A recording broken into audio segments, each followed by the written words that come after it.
Hello दोस्तों, नमस्कार। एक बार फिर से हमारे चैनल में आपका बहुत बहुत स्वागत है। तो कैसे हैं आप लोग? उम्मीद करते हैं आप और आपकी तैयारियां अच्छे से चल रही होंगी। दोस्तों, आज के वीडियो में हम भारतीय अर्थव्यवस्था में भारतीय कर व्यवस्था के बारे में चर्चा करने वाले हैं। कर से संबंधित जितने भी प्रश्न बनते हैं अर्थशास्त्र में, उन सबको हमने लेने का प्रयास किया है इस वीडियो में। तो आइए शुरू करते हैं बिना समय गंवाए हुए। हमारा पहला प्रश्न है, कर के अंतिम मौद्रिक भार को क्या कहते हैं? कर के अंतिम मौद्रिक भार को क्या कहते हैं? ऑप्शन है कराघात, करापात, कर विवर्तन या फिर इनमें से कोई नहीं। तो इसका जो सही उत्तर हो जाएगा ऑप्शन नंबर बी, करापात। कर के अंतिम मौद्रिक भार को करापात कहते हैं। अगला प्रश्न लेते हैं। भारत में जो आयकर लगाया जाता है वह किस प्रकार का कर है? भारत में जो आयकर लगाया जाता है वह किस प्रकार का कर है? ऑप्शन है अधोगामी कर, प्रतिगामी कर, प्रगतिशील कर या फिर आनुपातिक कर। तो इसका जो सही उत्तर हो जाएगा ऑप्शन नंबर ए, अधोगामी कर। भारत में जो आयकर लगाया जाता है वह अधोगामी कर के प्रकार का है। आइए अगला प्रश्न लेते हैं। जिन करों की दर आय घटने या बढ़ने से अप्रभावित रहती है क्या कहलाते हैं? ऑप्शन है प्रगतिगामी कर, आनुपातिक कर, उपरोक्त दोनों या फिर अधोगामी कर।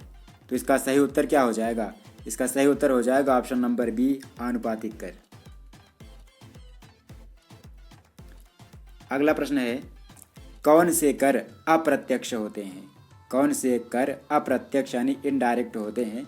तो ऑप्शन है प्रगतिशील कर, आनुपातिक कर, प्रतिगामी कर या फिर अधोगामी कर। तो इसका जो सही उत्तर हो जाएगा ऑप्शन नंबर बी, आनुपातिक कर। आनुपातिक कर जो होते हैं वो इनडायरेक्ट कर होते हैं, इनडायरेक्ट टैक्स होते हैं। अगला प्रश्न है, निम्नलिखित में से कौन सा कर अधिक लोचदार होता है? ऑप्शन है अप्रत्यक्ष कर, प्रत्यक्ष कर, प्रगतिशील कर या फिर प्रतिगामी कर। क्या हो जाएगा इसमें? इसका जो सही उत्तर हो जाएगा आपका ऑप्शन नंबर ए, अप्रत्यक्ष कर। नेक्स्ट क्वेश्चन है, निम्नलिखित में से कौन सा कर केवल राज्य सरकारें ही लगा सकती हैं? ऑप्शन है संपत्ति कर, राजस्व कर, आय कर या फिर आयात निर्यात कर। तो इसका जो सही उत्तर हो जाएगा ऑप्शन नंबर बी, राजस्व कर। राजस्व कर सिर्फ राज्य सरकारें ही लगाती हैं। अगला प्रश्न है, प्रतिगामी कर वह कर है जिसमें कर की दर आधार यानी कर आधार में वृद्धि के साथ, ऑप्शन है क्रमशः घटती जाती है, क्रमशः बढ़ती जाती है, समान बनी रहती है या फिर पहले क्रमशः बढ़ती है फिर आनुपातिक हो जाती है। तो क्या हो जाएगा इसका सही उत्तर? इसका सही उत्तर हो जाएगा ऑप्शन नंबर ए, क्रमशः घटती जाती है। अगला प्रश्न है, कर अपवंचन का क्या अर्थ है? कर अपवंचन का क्या अर्थ है? ऑप्शन है गैर कानूनी ढंग से भुगतान न करने की कोशिश, गैर कानूनी ढंग से कर भुगतान न करने की कोशिश, बचत के द्वारा कर बचाने का प्रयास, कानूनी तरीके से कर भुगतान से बचने का प्रयास या फिर उपरोक्त सभी। तो इसका जो सही उत्तर हो जाएगा ऑप्शन नंबर ए, गैर कानूनी ढंग से कर भुगतान न करने की कोशिश। ये कर अपवंचन कहलाता है। नेक्स्ट क्वेश्चन है, कर भार वितरण में सर्वाधिक समानता निम्न में से किसमें संभव है? ऑप्शन है आनुपातिक करों में, प्रगतिशील करों में, प्रतिगामी करों में या फिर अधोगामी करों में। तो इसका जो सही उत्तर हो जाएगा ऑप्शन नंबर बी, प्रगतिशील करों में।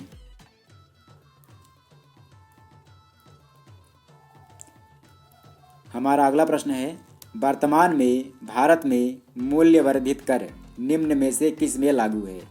ऑप्शन है संघीय उत्पादन शुल्कों पर, सीमा शुल्कों पर, बिक्री कर पर या फिर उपरोक्त सभी पर। तो इसका जो सही उत्तर हो जाएगा ऑप्शन नंबर सी, बिक्री कर पर। मूल्य वर्धित कर जिसको वैट कहते हैं, ये बिक्री कर पर इस समय लागू है।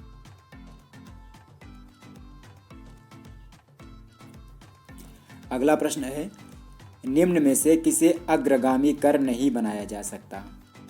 निम्न में से किसे अग्रगामी कर नहीं बनाया जा सकता? ऑप्शन है आयकर, संपत्ति कर, निगम कर या फिर उत्पाद कर। इसमें से कौन सा सही उत्तर हो जाएगा? ऑप्शन नंबर डी यहाँ पे सही हो जाएगा, उत्पाद कर।